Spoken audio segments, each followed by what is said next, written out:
好消源于，人讲这个幼稚园每一只猪狗精，你看这偌恐怖。好社会条件台北市幼稚园的这个农事案，也是色龙老师这个猪狗老师的案件呢，一个姓毛的教保员涉嫌性侵加威胁6个囡仔。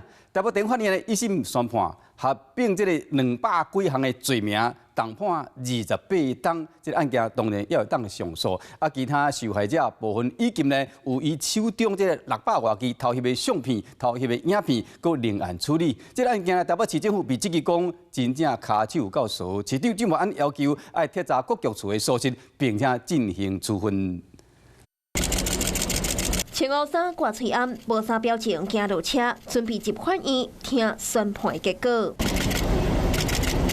幼稚园第个老师案件，互社会真着惊。西门教保员利用校长后生身份涉嫌性侵，甲至少20个幼囡仔乌白来，佮翕600多影片。做校长的老母敢若是知影，佮替伊暗砍一档。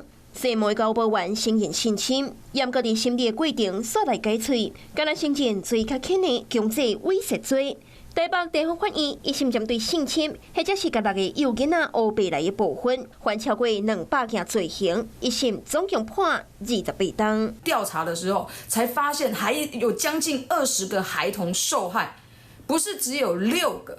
那台北市的行政调查到底发生什么事情？规件案件互社会真愤慨，议员批评社会动作相班，才会互囡仔继续点伫危险中。除了这个考机会，让这个社会局跟教育局这边去召开这个机制之外呢，也移送这个监察院来做整体的这个检验。台北市府无破网，当听法，严格被害囡仔甲家长心内永远的疼，真歹消毒。按照其他被害人的部分，检察官另案侦办。